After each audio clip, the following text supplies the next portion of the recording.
and culture. Take an architecture foundation tour, visit the city's museums, and taste the different foods and neighborhoods. Thank you for visiting Sears Tower.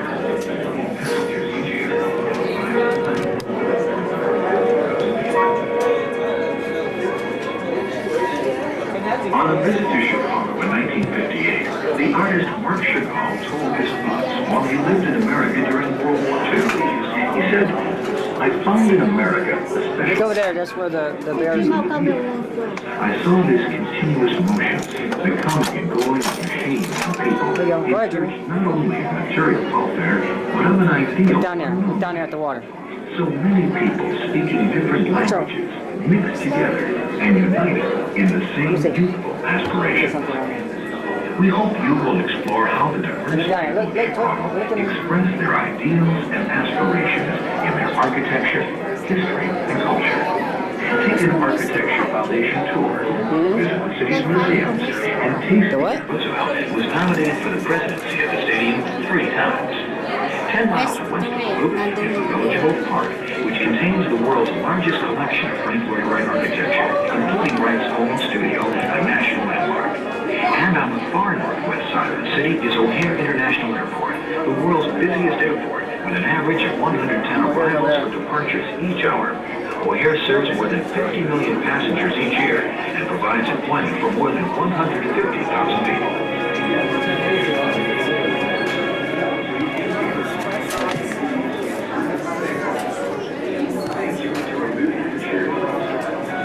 The highways you see below you lead to the suburbs in the Chicago metropolitan area. The major highways converge here on the west side of the city in the Spaghetti Bowl you see to the left. The campus of the University of Illinois at Chicago sits diagonally to the left on the far side of the Spaghetti Bowl. The tallest building on this commuter campus is University Hall, unique in that it is wider at the top than at the bottom. Also on the U of I campus is Hull House, which was opened as a settlement house in 1889 to serve the needs of the poor urban community. Hull House was the home of Jane Addams, the first American woman to win a Nobel Peace Prize. Below you on the right are the presidential towers. The buildings are all staggered, so they don't interfere with each other's view. The blue and silver building in line with presidential towers is Northwestern Atrium Center. This building, which resembles a railway spoonrider, houses a commuter railroad station and several blocks west of the towers is the Chicago Stadium, home of the Chicago Bulls basketball team and Blackhawks hockey team. The stadium has a rich history of special events. Joe Louis and Muhammad Ali both fought the stadium. Elvis Presley gave one of the last concerts in the stadium, and Franklin D. Roosevelt was nominated for the presidency of the stadium 3 times. 10 miles west of the loop is the Village of Oak Park, which contains the world's largest collection of Frank Lloyd Wright architecture, including Wright's home studio, a national landmark. And on the far northwest side of the city is O'Hare International Airport, the world's busiest airport, with an average of 110 arrivals for departures each hour. O'Hare serves more than 50 million passengers each year and provides employment for more than 150,000 people. Another one.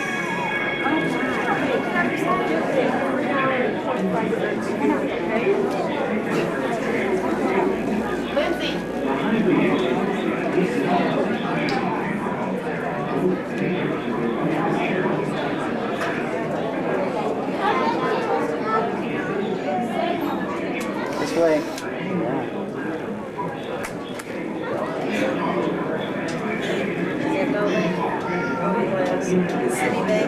Oh, that's okay.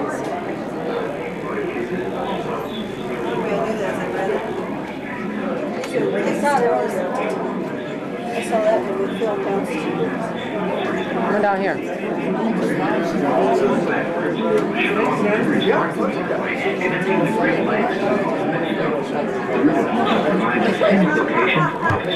Downtown area.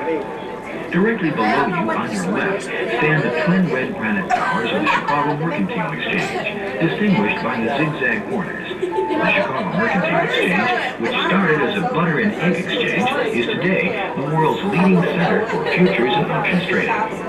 Directly in front of you on this side of the curving river is 333 Wacker Drive, clad in energy-efficient green glass. Built in a postmodern mode, the side that faces the river is curved, while the side that faces the city is angular. The very large building across the river with a green roof tower is the Merchandise Mart. This home furnishing display center contains 4 million feet of commercial space, making it one of the largest commercial buildings in the world. If the floor space were spread out, it would cover the entire loop. This centralized marketplace has undergone several renovations to preserve its original Art Deco ornamentation and structure. The Sultan of Brunei once furnished a new 60-room palace during a one-week shopping trip at the Merchandise Mart at a cost of $1.6 million. Next to the Merchandise Mart on the left is the Apparel Center, which houses 2 million square feet of display showrooms and exhibit facilities for clothing and accessories. Chicago's north side is also the site of Lincoln Park, with its zoo, observatory, and the Chicago Historical Society. Of course, he loves sauerkraut. And a little bit later, We had duck last night. we're gonna go home and eat. The Chicago River, spanned by 43 movable bridges, has been an important element in the commercial and industrial development of the city. At one time, the river resembled a swamp and smelled of wild onions which grew along its banks. In the late 1800s, Chicagoans took the initiative to reverse the direction of the river with a series of locks. The only river in the world to flow backwards, the Chicago River is part of a waterway connecting the Great Lakes to the Gulf of Mexico. The river also provides a scenic location for office buildings in the downtown area. Directly below you, on your left, stand the twin red granite towers of the Chicago Mercantile Exchange, distinguished by the zigzag corners. The Chicago Mercantile Exchange, which started as a butter and egg exchange, is today the world's leading center for futures and options trading. Directly in front of you on this side of the curve in the river is 333 Wecker Drive, clad in energy-efficient green glass. Built in the post-modern mode, the side that faces the river is curved, while the side that faces the city is angular. The very large building across the river with the green roof tower is the Merchandise Mart. This whole furnishing display segment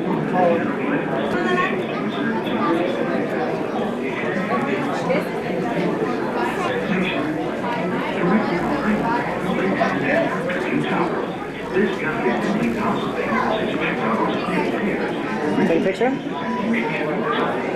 The pier has been renovated by the city. Yeah, hold on, I'll put a different lens on, okay? Beyond the pier is the Georgine water purification plant, which purifies more than 1 billion gallons of water per day.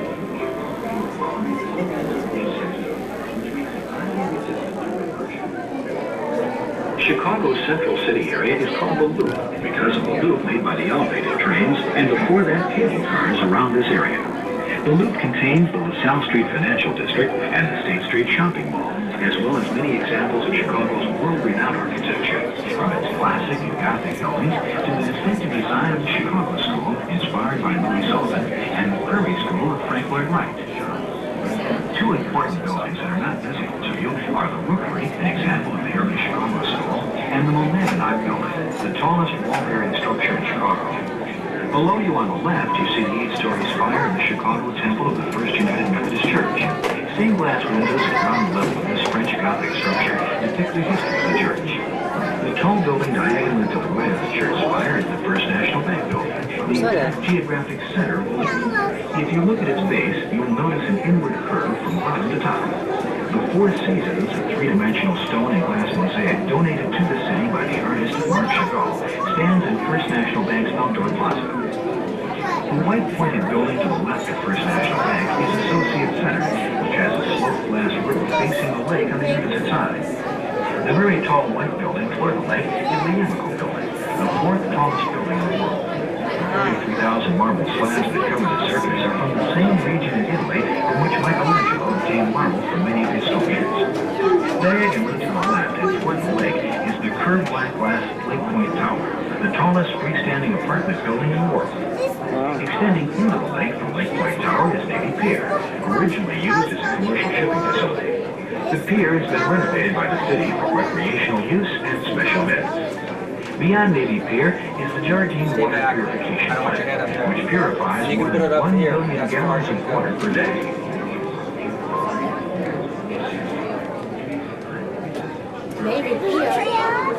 Chicago's central city area is called the Loop because of the loop made by the elevated trains and before that cable cars around this area.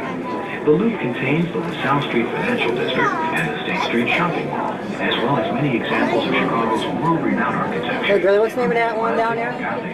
That red one? Distinctive design of the Chicago School, inspired by Louis Sullivan, and the Prairie School of Physical and Writing. Two important buildings that are not visible to you are the Rookery, an example of the early Chicago School, and the Momentai Building, the tallest wall-bearing structure in Chicago.